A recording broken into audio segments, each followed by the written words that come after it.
I was like playing with different types of shorts on my channel. Right. And the shorts they're doing the best are 10 seconds long. Yeah, it's ridiculous. 10 seconds. So sad. Isn't it though? It's like where our attention span's going to be in 5 years. Like if you can keep someone's attention for 1 second, you're gold. You're going viral, right? Well, it used to be when I grew up, it was, politicians were trying to sum things up in sound bites, right? Like you need to be able to say it in less than 30 seconds, right? Or the 30-second elevator pitch. Like you don't even have that anymore.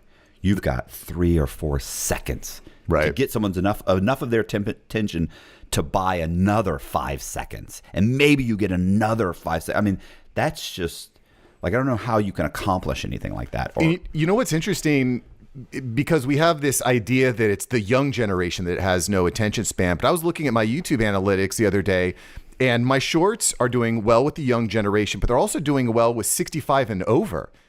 So I'm like, 65 and over is their attention spans. It's like the premium for the long form content is like that 25 to 45. Like these are the people that are, shout out to all my 45-year-olds out there that are watching long form content. But like as soon as you get past 45, it's like your attention span's like boop. It's all shorts. I was gonna say our analytics for YouTube is between 25 and 55. Yeah, or 54. You know how it jumps. So yeah, 25. So that'd be the sweet spot for me. I'm getting what you're missing. Right. So. Well, it's like a combination of the grades. And, so I also start to wonder, AI has just been so fascinating to me. It completely changed my podcast business. And, I wonder what these implicate. As soon as I started saving like 60% to my bottom line, I was like, hey, I'm in. AI is interesting. This is exciting. But there's all these scams. Right. They're prevalent.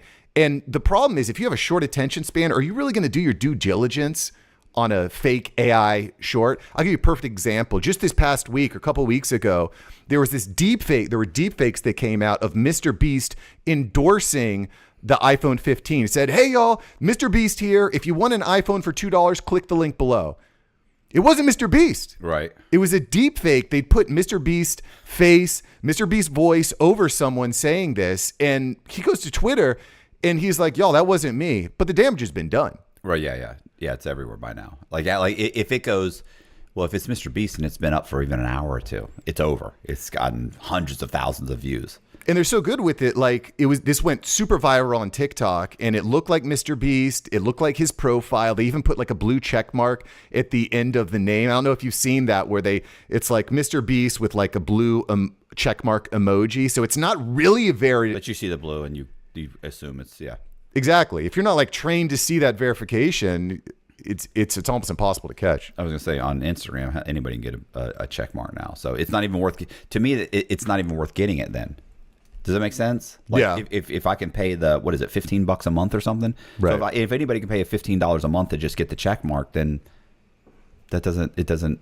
Well, it kind of loses the social clout. Right. But it does, Not I think, help to, it does help to validate that this person is real, unless, like we said, if you're not trained to say, okay, the blue check mark is on the right side, it's not real. If it's on the left side, it is real. It's just like how many people are actually that plugged in? Right. Not that many. By the way, another deep fake that went huge is the Tom Hanks dental scam. What's that? Same thing. There was an advertisement for this dental plan that Tom Hanks, quote unquote, had endorsed. They used deep fake technology to mimic his voice, to mimic his face. And all of a sudden, Tom Hanks shows up on your Instagram or TikTok profile saying, hey, buy my dental plan. I'm Tom Hanks. You can have great teeth like me. He never said it. Okay. Yeah, that's pretty good. I'm just wondering how. Well, it's like Colby was just saying with his parents. It's so when Facebook. Do you remember the ones with Facebook where somebody would contact you? They would create obviously they create a fake page, and then they add all of your friends, and then they come and they contact you and say, listen, I'm out of the country. Like this happened to my mom, a few times. Like some friend of hers was out of the country. I'm in Budapest. My wallet and passport were stolen. I need X amount of dollars. Can you send me $1,000? I'll give it to you, back as soon as I get back into the States. And she's about to send him the money. Yeah. Because one, at that point, this was 10, 15 years ago or 20 years ago. She's in her 60s at that point or 70s. So what happens now with AI, like just like Colby was saying, when that same person calls you up and Yep. says the same thing, only it's their voice. If you were questioning it before, you're not going to question it at all now because it's AI and it's that person's voice, and they're like, "Oh, hey, Margaret, it's me, Jennifer. You're not going to believe this. I'm in Budapest and I lost my wallet and it was stolen. Can you please Western Union me $1,000?" And of course. Right. You need to have like a safe word. Me and my family have like a code word. So I'm not going to say it live in front of tens of thousands of people, but we have a code word to catch that because it's so easy to create. You can go to levinlabs.io. You upload just a few minutes of your voice, and it's going to replicate your voice shockingly well. Shockingly well. You can make someone say anything. You know what?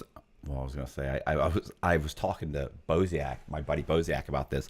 Because listen, I can barely read, right? Like you can't, like I couldn't even narrate my own book. I mean, I had somebody do it because it would take me so long. You don't want to hear me read. I read horribly. And I thought, you know what would be cool to start a YouTube channel and just go and get true crime articles from Wired magazine, Forbes magazine, Fortune magazine. Well, I guess Forbes doesn't do them, but Fortune magazine does them. Is there still Fortune magazine? It's got to be Fortune. I'm pretty sure. Yeah. Rolling Stone.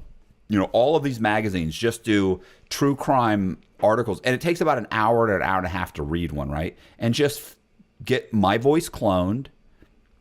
Start the video off with, "Hey, I got a great, got a great article," or no, not even an article. You just say, "Hey, I got a great story. Got a great story. It's about such and such. I found it in whatever magazine, blah, blah, blah. It was written by so-and-so. So I think, no, you guys are going to love it." And then just start reading start saying the article, and then jump to B-roll and so for the next hour and a half, it's my voice reading the article. Yeah. For an hour and a half with B-roll, and then at the very end going, "I hope you liked it. Do me a favor, hit the subscribe button, blah, blah, blah." And that's it. How easy would that be